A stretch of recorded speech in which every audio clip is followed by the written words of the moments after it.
Mi nuera dijo que su viaje de 5 días a Maldivas y los vuelos en clase ejecutiva ya estaban pagados. Una hora después, mi cuenta de emergencias marcaba un saldo negativo de $44,000.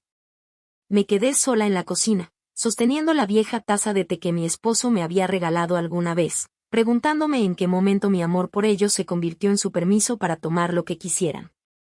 Pensé que solo se trataba del dinero. Pero lo que descubrí después lo cambió todo. Esa mañana comencé como siempre. 2 cucharadas de café molido, un vertido lento y la tetera ajustada exactamente a 198 grados. Los viejos hábitos no mueren fácilmente después de 30 años trabajando en aviación federal. La disciplina, el tiempo preciso, el silencio entre cada paso, se te queda pegado como el olor a combustible de avión en una chamarra que creías haber lavado bien. No había tocado una cabina en más de una década, pero mis mañanas aún seguían el ritmo de despegues y aterrizajes. Mi departamento daba a la orilla del aeropuerto de SeaTac. Desde la ventana de la cocina podía ver los aviones alineándose, cortando los cielos grises del Pacífico. Había algo reconfortante en su previsibilidad, nunca pedían más de lo que necesitaban, nunca cruzaban las líneas que los mantenían seguros. Antes solía creer que las personas funcionaban igual. Esa mañana no tenía planes, solo revisar unos correos del grupo de seguridad para mujeres que co-dirigía y quizás salir a caminar si paraba la lluvia. Nada urgente, nada pesado, hasta que abrí Instagram. Vanessa había vuelto a publicar. Una foto tomada desde arriba mostraba un desayuno de servicio a la habitación, croissants dorados, rebanadas de papaya. Un espresso servido en porcelana blanca y un pie de foto agradeciendo a la mujer que la inspiraba todos los días. Escribió mi nombre. Debería haberme hecho sentir querida. Tal vez lo hizo, por un momento, pero había algo en la imagen que se sentía preparado, demasiado cuidado, como si estuviera pensado para que otros lo admiraran, no para que yo lo sintiera. Aún así, lo dejé pasar. Tal vez eso es lo que hacen las madres, dejar pasar las cosas, incluso cuando se sienten un poco mal. Dejé el teléfono en la encimera y abrí la despensa. Tenía que reabastecer algunas cosas: avena instantánea, almendras, arroz jazmín. Nada muy especial. Y entonces, mientras estiraba la mano para tomar la lista del súper, lo escuché. Una voz proveniente de la sala, la voz de Vanessa. Estaban en altavoz hablando con alguien. No intentaba escuchar, pero el departamento era pequeño y su tono sonaba emocionado. Hola. Sin filtros. Ella dijo, el resort en Maldivas y los vuelos en clase ejecutiva ya están pagados. Nos vamos en 4 días. Luego se rió. Digo, con su experiencia en aviación, no le va a molestar. Está acostumbrada a que la gente se vaya volando. Era una broma, lo sabía, pero no se sintió como tal. No con la forma en que lo dijo. No después de todo lo que yo había hecho. Y fue ahí cuando lo sentí, un nudo silencioso presionando en mi pecho. No era rabia, ni siquiera tristeza, solo un peso que no podía explicar. Regresé a la cocina, di otro sorbo a mi café ya frío y miré el teléfono que ella había dejado cargando sobre la mesa. Mi nombre estaba debajo de su última publicación. Todo en mayúsculas, todo halagos. Ese fue el momento en que algo cambió. No sabía qué iba a encontrar. Ni siquiera sabía qué estaba buscando todavía, pero podía sentirlo subir, como ese instante justo antes de que un avión despegue. No hay vuelta atrás, solo hacia adelante. Si alguna vez has sentido que alguien usa tu bondad como moneda de cambio, entonces entenderás lo que vino después. Y si no, tal vez quieras quedarte para el resto. No la enfrenté. No de inmediato. En vez de eso, limpié la estufa que ya estaba limpia, alineé la fila de frascos de especias y volví a poner la tetera como si la primera infusión no hubiera ocurrido. Luego abrí la laptop. No para revisar correos ni para el programa de seguridad que había estado editando la noche anterior. La abrí para entrar al banco. Ingresé a la cuenta secundaria, la destinada a emergencias. La pantalla cargó más lento de lo normal. O tal vez era mi respiración la que se había detenido. Saldo, 44,132. Números rojos, sin explicación, sin una alerta previa. Simplemente, desaparecido. Me quedé inmóvil. No por el impacto, sino por algo más frío, como si un sistema dentro de mí se hubiera apagado. Después revisé los movimientos. La transacción más reciente era una reservación hecha a través de una agencia de viajes de lujo, no un simple vuelo redondo, no un hotel modesto. Era un resort todo incluido en Maldivas, villa privada, 5 noches, más boletos de avión en clase ejecutiva, internacional, en temporada alta, todo a nombre de Joel y pagado con mi número de cuenta. El cuarto dio un leve giro, no por la rabia, sino por la claridad. Ellos tenían acceso. Esa fue la primera verdad que tuve que aceptar. Joel me había ayudado a abrir esa cuenta años atrás, después de que Robert falleció. No dudé cuando me sugirió ponerla también a su nombre por si algún día necesitabas ayuda. En ese entonces, ese gesto se sintió como amor, como protección. Ahora se sentía como una trampa que yo misma había construido con mis propias manos. Cerré la laptop lentamente. No estaba segura de que me perturbaba más, si el dinero en sí o el hecho de que no podía recordar la última vez que Joel me miró a los ojos sin parpadear. En la sala, Vanessa seguía al teléfono, riendo. Algo sobre marcar el tono de la marca y la historia visual del viaje familiar. Salí al balcón. El aire estaba frío y seco. Aviones cruzaban el cielo con un movimiento suave. Allá afuera, envuelta por el ruido blanco del zumbido de las turbinas y el corte del viento, mis pensamientos se fueron calmando hasta asentarse. No lloré. Ni siquiera me sentí humillada. Me sentí vacía. No preguntaron. No dieron explicaciones. Solo tomaron. Y lo peor fue que lo envolvieron en palabras como gratitud, en pies de foto, hashtags y sonrisas cuidadosamente preparadas. Lo presentaron como si fuera un regalo que yo les había dado de forma voluntaria. Me recargué en la baranda, hundiendo los dedos en el borde metálico oxidado. Hubo señales, momentos que dejé pasar. Cuando Joel evitaba hablar de su trabajo. Cuando Vanessa insistía en etiquetarme en fotos familiares en las que yo ni siquiera aparecía. Lo confundí con afecto torpe, quizá hasta con esperanza. Pero no fue un error. Fue cálculo. El viento se levantó. Volví adentro y cerré la puerta corrediza con calma. Vanessa ya había terminado la llamada. Me sonrió como si nada hubiera pasado. Me preguntó si quería té. Asentí. Y mientras se giraba hacia la cocina, le dije, nada. Aún no. Me senté a la mesa y tomé la taza de té.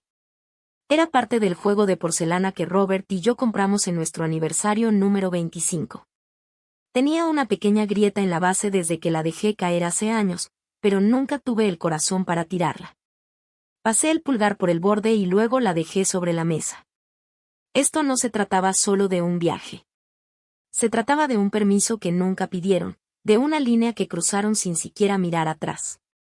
Y ahora que lo veía con claridad, no podía dejar de verlo. Lo que viniera después no sería suave, pero sería necesario. Esperé a que el departamento quedara vacío.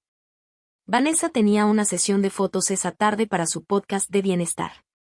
Joel fue con ella para ayudar con el sonido y la iluminación.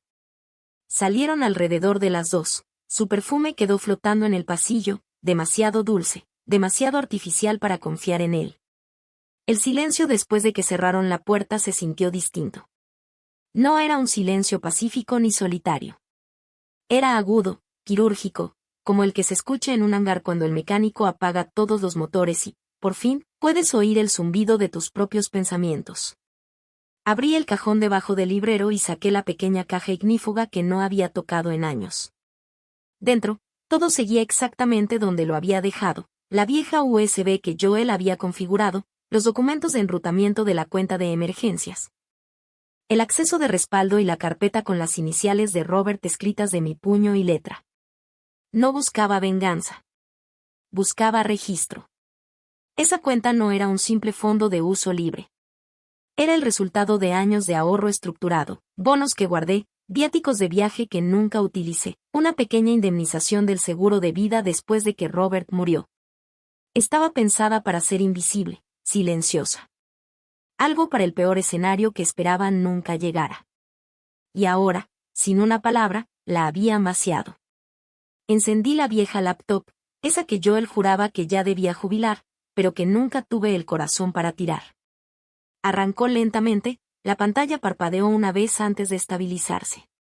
Ingresé a la carpeta privada y abrí los PDFs.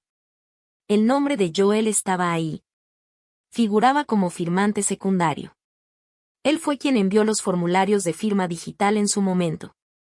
Entonces pensé que era un hijo atento cuidando de una madre en duelo. Entré al registro de actividad. La transacción del pago para Maldivas no se hizo por la interfaz habitual. Se ejecutó mediante un método de autorización interna, uno que evitaba las alertas estándar. No era algo a lo que un usuario común pudiera acceder, pero alguien que trabajara en integración de sistemas, o que hubiera observado de cerca cuando yo trabajaba hasta tarde en la FA, podría haberlo aprendido. No temblé. No solté un suspiro. Pero sentí algo en mi columna encajarse, como una barra de metal deslizándose en su sitio. Ya no estaba adivinando. No era una sospecha. Sabía que no solo había tomado prestado. Había manipulado el mismo sistema que alguna vez me ayudó a construir. Abrí mi libreta, de las viejas, con espiral, nada digital. Anoté cada transacción, cada fecha, cada código de confirmación. Luego escribí el nombre de la agencia de viajes. Y debajo, una sola frase, él sabía exactamente lo que estaba haciendo. La luz del pasillo parpadeó mientras me ponía de pie. Sensor de movimiento. Incluso eso se sintió como un recordatorio de que algo me observaba. Guardé todo de nuevo en la caja y la deslicé dentro del cajón. No la azoté. No lloré. Preparé té como siempre. Agua a 198 grados, cronómetro ajustado a 2 minutos de reposo. Luego me senté a la mesa, sujetando la taza con ambas manos, y respiré. Ya no se trataba solo de dinero. Era sobre el cambio. Ese momento en el que alguien a quien amas deja de ser alguien en quien confías. La línea invisible entre esas dos verdades. Una vez que se cruza, no hay regreso. Y así, supe que el resto de la historia ni siquiera había comenzado. 3 días después se fueron a Maldivas. Vanessa salió rodando 2 maletas con armazón de aluminio y llevaba un jumpsuit de lino como si ya estuviera en el catálogo de un resort. Joel cargaba la bolsa de la cámara y la carpeta de pasaportes. Apenas me miró a los ojos cuando me abrazó para despedirse. Me quedé en la puerta, mirando cómo su transporte se alejaba, preguntándome si alguno de los dos había pensado siquiera en dejar una nota. No dejaron contacto de emergencia, ni plan de registro, solo un itinerario brillante y una despedida lista para la foto. Cuando se fueron, no me senté. Fui directo a la segunda recámara, la que ellos llamaban la oficina, aunque nunca la usaron para otra cosa que no fuera guardar ropa extra. Abrí el closet y empujé a un lado las cobijas de repuesto. Detrás de ellas, el maletín negro a prueba de fuego estaba encajado entre 2 cajas con abrigos de invierno. Lo llevé a la cocina y lo puse sobre la encimera. Dentro estaba la carpeta original que Joel y yo habíamos creado cuando él insistió en ayudarme a organizar mis finanzas. En su momento, me pareció un alivio, por fin alguien quitándome un peso de encima. Pero ahora, cada página que sacaba se sentía como una firma hecha bajo una paz falsa. Un sobre con pestaña llamó mi atención. Tenía mi nombre completo y mi número de seguro social impresos. Adentro había una copia de un acuerdo de acceso financiero que no recordaba haber firmado.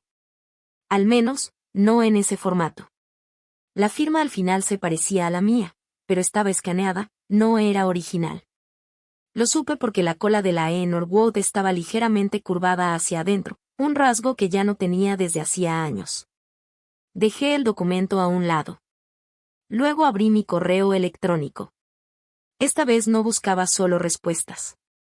Buscaba respaldo. Había una persona en quien confiaba, Mónica. Ella había sido una de mis gerentes junior en el área de operaciones antes de pasarse al departamento de cumplimiento en una firma privada de aviación. Hacía tiempo que no hablábamos, pero siempre había sido precisa, discreta y directa. Escribí un mensaje breve, sin emociones, preguntándole si tenía tiempo para tomar un café y conversar sobre una posible vulneración de protocolos de autorización digital. No expliqué más. Ella entendería. En menos de una hora respondió, sábado por la mañana, café en South Hill. Incluso se ofreció a manejar hasta acá si era necesario. Exhalé lentamente y me quedé mirando el monitor. El cursor parpadeaba al ritmo de mis pensamientos. Entonces hice algo que no había hecho en años. Abrí el viejo portal de cumplimiento de la FAA al que aún tenía acceso como consultora interna retirada. No para presentar un reporte, solo para mirar. El esquema que Joel había usado para mover dinero de mi cuenta era inquietantemente parecido a una vulnerabilidad que habíamos parcheado en 2008. Había sido detectada durante una auditoría, y recuerdo perfectamente a Joel sentado a mi lado en la oficina, observándome mientras redactaba el memorando con las recomendaciones. En aquel entonces, él todavía estaba en la escuela, curioso. Ahora había convertido en arma lo mismo que yo le enseñé a proteger. Cerré sesión. El reloj del microondas marcaba las 4:13 de la tarde. Preparé té, no por costumbre esta vez, sino para marcar el momento, la última vez que me quedaría quieta. Saqué un bloc legal y escribí una lista, cosas para imprimir, cosas para verificar, una línea de tiempo, nombres, fechas. Luego añadí 2 palabras en la parte superior de la página, documentar todo. La luz de la cocina parpadeó una vez y luego se mantuvo estable. No había pánico, ni rabia, solo movimiento, y esta vez me pertenecía por completo. Mónica llegó 5 minutos antes. Eligió una mesa en la esquina, frente a la ventana, lejos del zumbido de las máquinas de espresso y del murmullo de fin de semana. Aún llevaba su uniforme de trabajo, pantalón de vestir bien planchado, blazer neutro, el cabello recogido en un moño apretado. Eficiente, serena, todo lo que yo solía hacer cuando todavía cabía en el calendario de alguien más. Me senté frente a ella y puse el sobre la mesa. No empecé con saludos. Simplemente lo empujé hacia ella.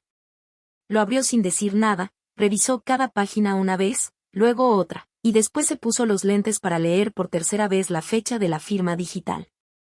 Sus primeras palabras fueron suaves. Esto fue deliberado. Tocó la esquina superior derecha del formulario de autorización. Un código de secuencia incrustado en el documento mostraba que había sido enviado de forma remota, no firmado en persona. Y que había sido validado a través de un sistema que Joel usaba con frecuencia en sus primeros días en la firma privada para manejar formularios de proveedores. Sabía exactamente qué pasaría desapercibido. Mónica pasó a la siguiente página, los registros de transferencia. Las marcas de tiempo caían dentro de mis horas habituales de sueño, entre las 2 y las 4 de la madrugada, distribuidas a lo largo de 3 semanas.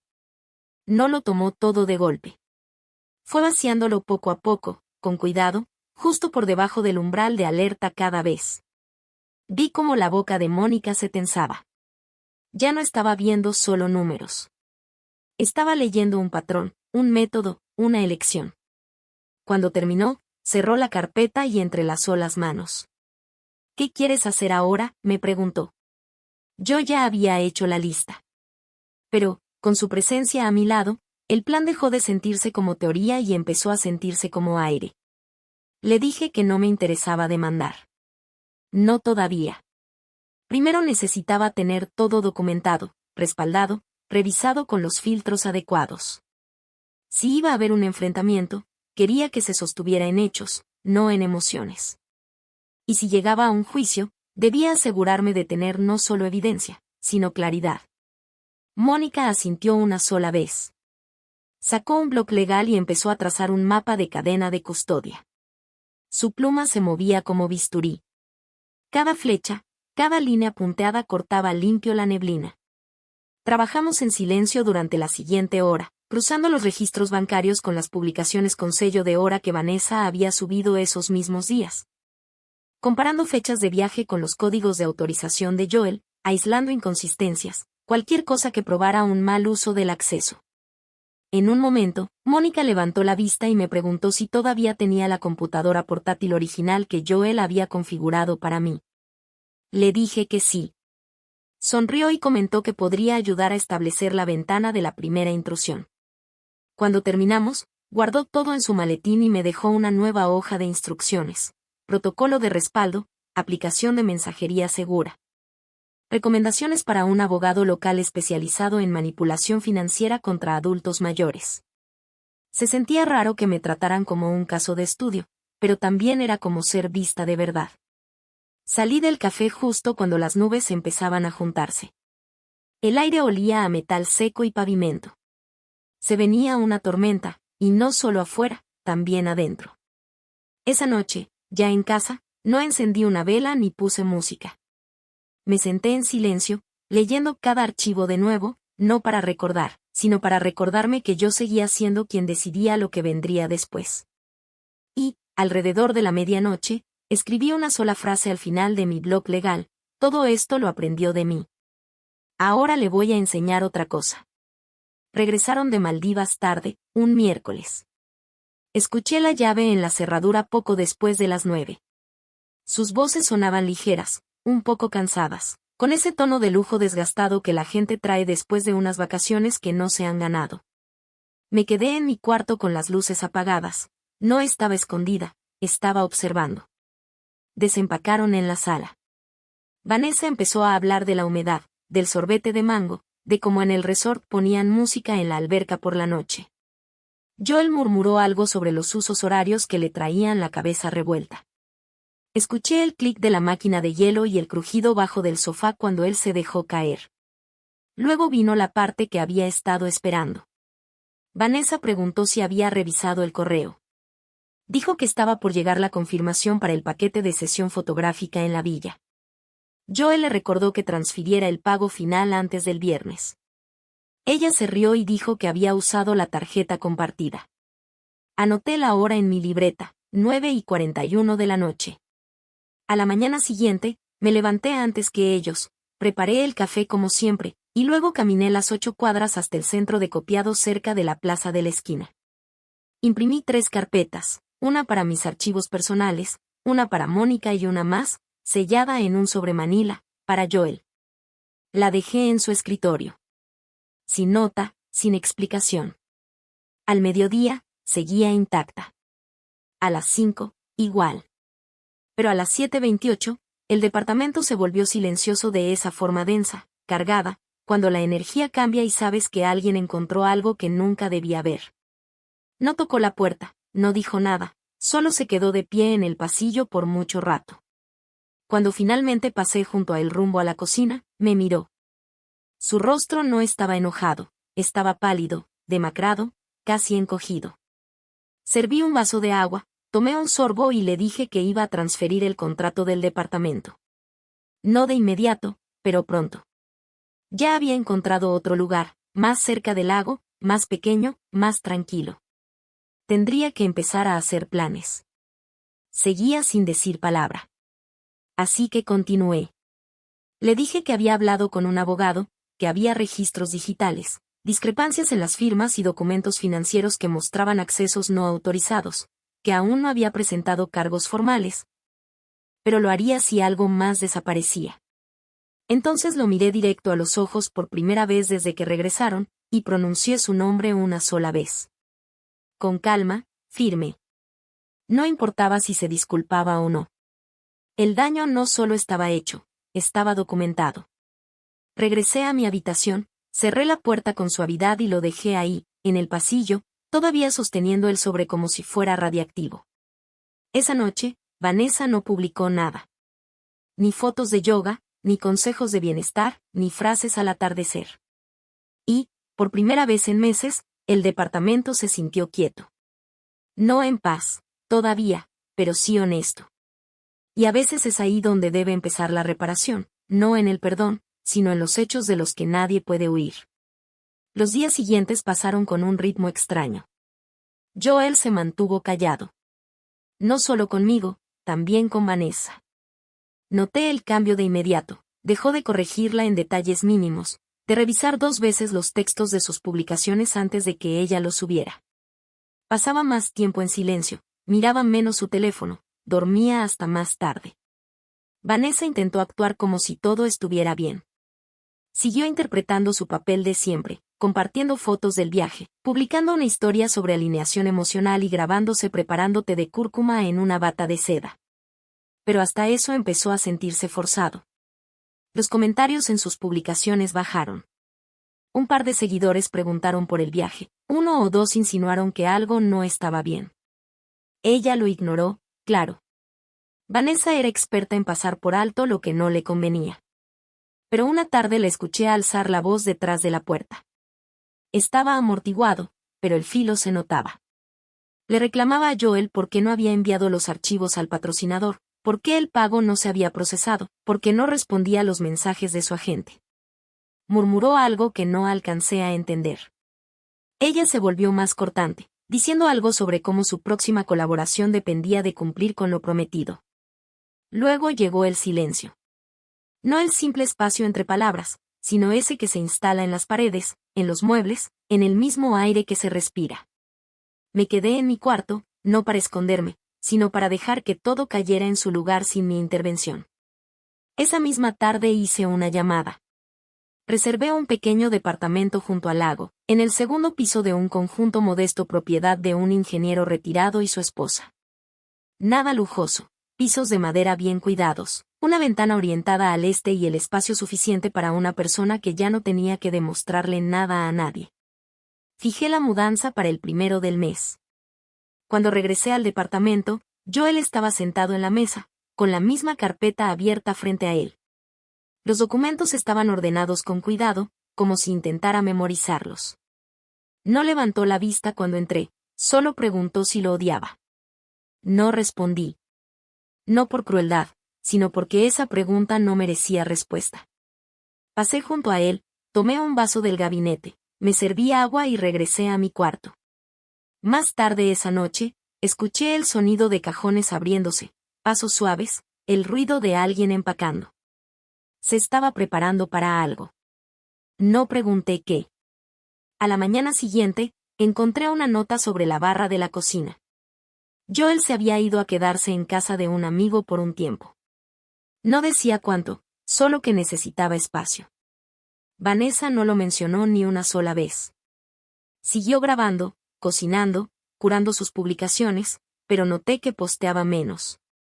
Incluso bajo las luces de aro, su energía parecía apagada.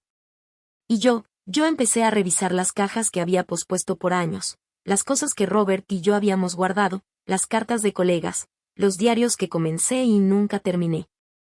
Cada objeto tenía su peso, pero ya ninguno se sentía pesado. Ya no había nada que lamentar, solo cosas que dejar ir. No me apresuré, pero cada hora, cada cajón que vaciaba se sentía como una declaración silenciosa. No solo me estaba yendo. Estaba eligiendo que no llevar conmigo, y eso, de alguna manera, se sentía más poderoso que cualquier cosa que pudiera decir en voz alta. 2 días antes de la fecha oficial de mi mudanza, Vanessa tocó la puerta de mi recámara. Era la primera vez que lo hacía desde que regresaron del viaje. Su voz sonaba suave, calculada. Preguntó si tenía un minuto. No respondí de inmediato, pero abrí la puerta. Estaba ahí, con una bata color pálido, descalza, una mano sosteniendo el celular y la otra aferrada a la manga, como si eso pudiera anclarla a algo real. Su rostro se veía distinto, menos pulido, como si se le hubieran acabado los filtros, tanto digitales como emocionales. Entró sin esperar invitación, mirando a su alrededor como si viera el cuarto por primera vez. Luego, con un suspiro contenido, dijo que sabía lo de la carpeta. Que Joel le había contado todo. Hizo una pausa y agregó, no todo, pero lo suficiente. Me senté al borde de la cama y esperé. Vanessa me sostuvo la mirada por un largo rato antes de volver a hablar. Dijo que no conocía los detalles de lo que Joel había hecho y que no quería saberlos, pero admitió que había notado cómo circulaba el dinero, como siempre se cubrían las cosas sin preguntas. Confesó que había preferido creer que era porque Joel venía de una familia responsable y que yo simplemente había ofrecido apoyo sin poner límites. Le escuché, y por primera vez creí que no estaba actuando, al menos no del todo. Entonces me dijo algo que no esperaba. Habían propuesto una colaboración de marca usando el viaje a Maldivas. La aprobaron con un adelanto considerable. Todo el viaje había servido también como creación de contenido, y el pago había llegado directo a su cuenta conjunta hacía 2 días. Lo dijo como si fuera un regalo, como si darme esa información pudiera suavizar lo que ya estaba hecho. La miré y le dije que no quería el dinero, ni un centavo. Parpadeó como si le hubiera hablado en otro idioma. Luego preguntó si reconsideraría quedarme. Fue entonces cuando me levanté. Le dije, con suavidad, que esto no tenía nada que ver con bienes raíces ni con reembolsos. Tampoco tenía que ver con perdonar. Se trataba de paz, y yo estaba reclamando la mía. Se fue sin discutir, pero sus ojos se quedaron un momento más en las paredes, el escritorio, la maleta junto al closet, como si apenas entonces entendiera lo que había dejado escapar. Esa noche guardé en cajas lo último de mis cosas: cuadernos, viejos mapas, una foto desgastada de Robert y yo en Glacia Bay. Etiqueté todo con claridad y cerré cada caja con cuidado. Luego me senté en el cuarto vacío y escuché el sonido de la nada. No era un silencio por tensión ni una distancia por enojo, solo la quietud de algo terminado. Por la mañana dejé un sobre pequeño sobre la barra de la cocina. Dentro puse la llave, una lista con mis direcciones nuevas y una nota con una sola línea, sin contraseñas, sin acceso, sin regreso. Cerré la puerta detrás de mí, la aseguré por última vez y me alejé con las manos vacías y la cabeza erguida. No se sintió como una victoria, pero sí como algo honesto. Y en esa honestidad, por fin pude respirar sin pedir permiso. El departamento junto al lago me recibió con el suave murmullo de la calma. Sin voces detrás de las paredes, sin pasos afuera de mi puerta, solo el sonido del agua moviéndose en algún punto más allá de la ventana y el crujido bajo de la madera acomodándose a mi alrededor. Desempacaba despacio, un cajón a la vez. Coloqué la tetera donde pudiera alcanzarla sin esfuerzo, alineé en el librero los pocos volúmenes que había decidido conservar, y puse la foto enmarcada de Robert cerca de la ventana, donde la luz de la mañana pudiera encontrarlo. Ya no había prisa, solo ritmo. Y después de meses de estar atrapada en la corriente de otra persona, eso, por sí solo, se sentía como libertad. El primer fin de semana pasó en silencio. Di paseos cortos por la orilla, observé a los niños corretearse cerca de las bancas y me senté con un cuaderno en el que apenas escribí unas líneas. No buscaba nuevos planes, estaba aprendiendo a vivir sin estar siempre lista para el próximo golpe. El domingo por la tarde, Mónica vino a visitarme. Traía pan de elote tibio en una canasta forrada con un paño y una botella de jarabe de saúco que había preparado ella misma. No hizo preguntas, simplemente se sentó frente a mí, untó mermelada en una rebanada de pan y me contó que había estado dando seguimiento con su contacto en el área de cumplimiento. Luego, sin rodeos, me entregó un sobre cerrado. Adentro había un informe completo, cada transacción, cada firma marcada, una línea de tiempo con las brechas de acceso y documentos de respaldo. Al final, una nota lista para ser enviada como parte de una acción legal, pendiente de mi autorización. Lo coloqué con cuidado en el cajón junto a la tetera, no como amenaza, sino como medida de resguardo. Mónica tomó su bolso, pero se detuvo un momento. Dijo que el informe tenía un detalle inesperado. Joel había intentado revertir, en silencio, 2 de las transferencias la semana pasada. No lo logró. El sistema lo bloqueó por activar alertas de protección contra fraude, pero el intento quedó registrado. Esa información me pesó más de lo que imaginaba. No porque cambiara algo, sino porque confirmaba lo que ya había empezado a intuir: Joel se estaba desmoronando. No de forma ruidosa ni destructiva, sino de esa manera callada y vergonzosa en la que uno cae cuando las consecuencias llegan sin público. Después de que Mónica se fue, me senté en el porche mientras el sol se hundía en el horizonte. Las aves cruzaban el lago y el viento se deslizaba entre los árboles sin resistencia. Por primera vez en mucho tiempo, me permití sentir el peso de lo perdido. No solo el dinero, no solo la confianza, sino la versión de maternidad a la que me había aferrado por demasiado tiempo. Esa donde amar significaba perdonar sin límites. Esa donde sacrificarme era sinónimo de proteger. Esa donde la falta de límites era confundida con fortaleza. Esa noche escribí una carta. No para enviarla, sino para escribirla. Le dije a Joel que amaba al niño que solía ser, el que construía avioncitos a escala con su papá, el que me traía flores prensadas cuando yo estaba demasiado cansada para cocinar. Pero también le dije que no conocía al hombre en el que había decidido convertirse y que, hasta que eligiera enfrentarse a sí mismo, yo ya no podía seguir encontrándolo a mitad de camino. Firmé con mi nombre completo. Ni mamá ni madre, solo yo. Luego doblé la carta y la guardé en el mismo cajón que el reporte. En mi corazón no había venganza, solo claridad. Y eso, entendí, era la forma más rara de paz. Pasaron 3 semanas sin un solo mensaje. Ni llamadas, ni correos, ni golpes repentinos en mi puerta. Era como si el mundo que había dejado atrás aceptara, en silencio, quedarse ahí. Mis mañanas las pasaba leyendo y regando la pequeña planta de romero en la ventana. Cocinaba comidas sencillas. Volví a escribir en mi diario, no para nadie más, sino para escuchar mis propios pensamientos con mis propias palabras. Y entonces, una gris tarde de martes, llegó una carta. El sobre era simple, sin remitente, solo mi nombre escrito con la letra inconfundible de Joel. Me quedé sentada con él entre las manos varios minutos antes de abrirlo, no porque temiera lo que pudiera decir, sino porque quería hacerlo con la cabeza despejada, no con el corazón herido. La carta era breve. Joel escribió que había estado pensando mucho. Dijo que no sabía cómo compensar lo que hizo, o si eso siquiera era posible. Admitió que falsificó mi firma, movió el dinero y se lo fue justificando en pequeñas dosis hasta que dejó de parecerle un robo. Confesó que Vanessa no sabía todo, que la mantenía a distancia incluso cuando ella hacía preguntas.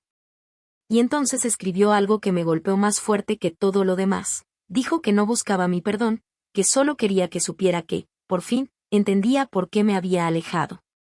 Doblé la carta y la guardé en el cajón junto a la mía. 2 historias, 2 voces, ambas ciertas, ambas incompletas. Más tarde esa noche, recibí una llamada de Mónica. Había hablado, de forma discreta y fuera de registro, con su contacto en la firma donde Joel había trabajado. Me contó que Joel se había retirado de varias cuentas freelance, sin anuncios ni dramas, simplemente deshaciéndose poco a poco de las estructuras que antes controlaba. Mónica dijo algo que se me quedó grabado mucho después de colgar. Algunas personas solo aprenden de la pérdida cuando ya no queda nada que les permita justificarla. Esa noche no me sentí orgullosa ni vengada.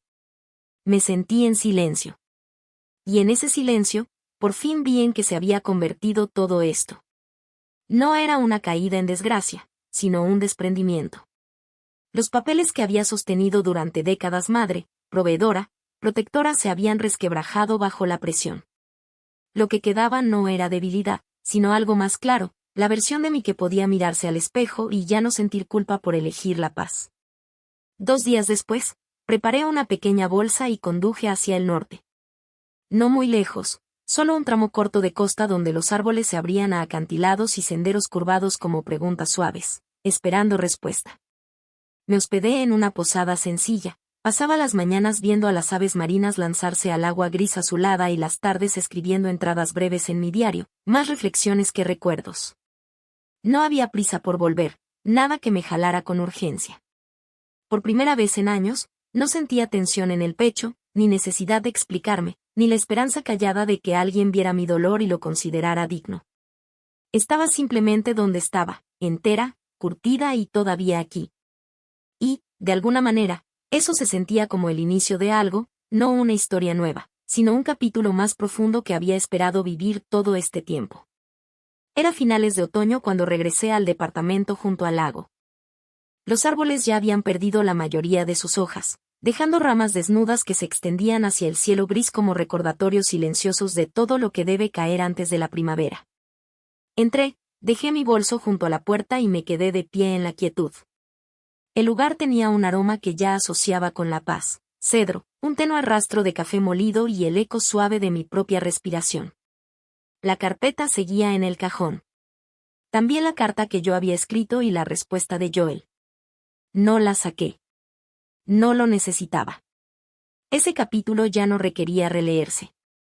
En su lugar, abrí la ventana lo suficiente para dejar entrar el aire fresco.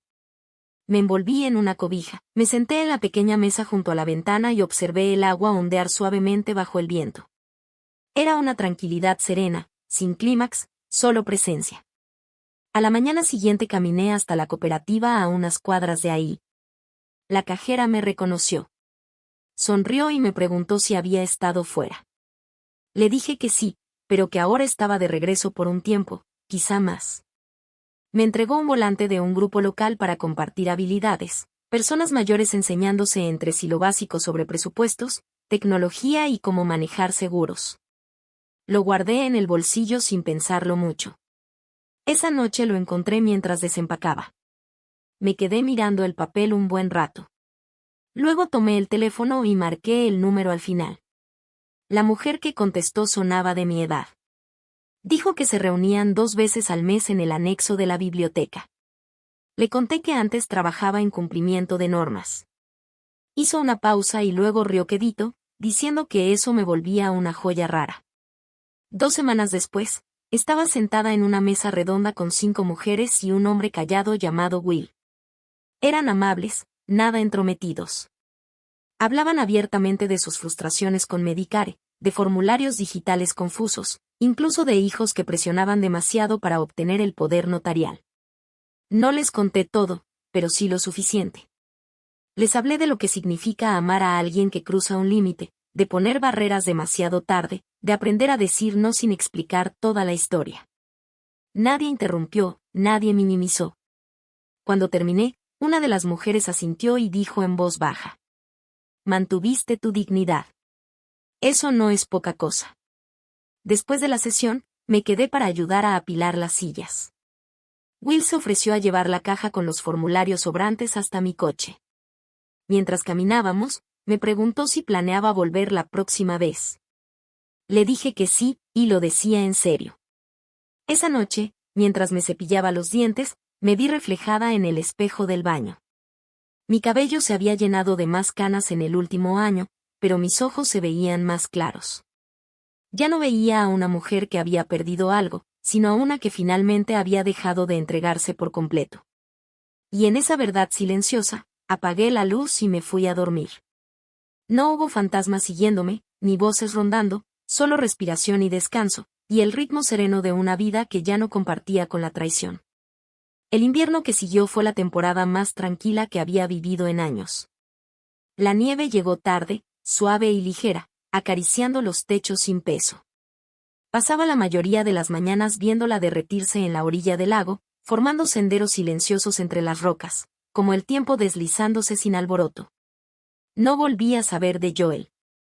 No hubo cartas de seguimiento, ni llamadas, ni sorpresas, y tampoco las esperaba. No se trataba de cortarlo de mi vida, sino de dejar de atar mi paz a su curva de aprendizaje. Hice lo que pude con lo que tenía, y ahora decidí avanzar, sin reabrir heridas solo para demostrar que importaban. El grupo de la biblioteca me invitó a hablar en una reunión pública un sábado de febrero. El tema era los límites financieros entre padres e hijos adultos. Preparé mis notas, simples, prácticas, sin carga emocional. Pero cuando me paré frente al podio y vi a la docena de rostros, algunos marcados por la vida, otros tensos por un duelo no dicho, dejé las hojas a un lado. Hablé de memoria, sobre la confianza, el valor propio, y cómo la generosidad, cuando no tiene cuidado, puede convertirse en permiso para que otros tomen lo que nunca les perteneció.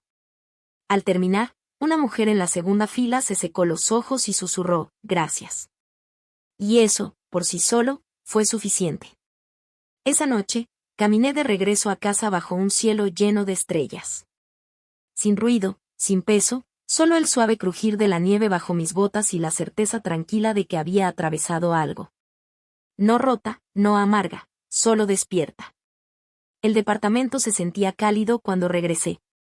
Preparé té, me acurruqué en la silla junto a la ventana y miré hacia el lago, donde el agua empezaba a descongelarse en las orillas. Aún no era primavera, pero estaba cerca. Y eso, pensé, es suficiente por ahora. Si esta historia tocó algo silencioso en tu corazón, no estás sola. A veces, sanar no llega con un final ruidoso ni con un cambio dramático. A veces llega en la quietud de elegirte a ti misma después de años de ser ignorada. Si alguna vez has tenido que alejarte para encontrar paz, espero que esta historia te recuerde que la dignidad no se trata de orgullo, sino de recordar tu valor. Y si todavía cargas con el peso del silencio, quizá hoy sea el día para dejarlo caer. Gracias por escuchar y cuídate con ternura.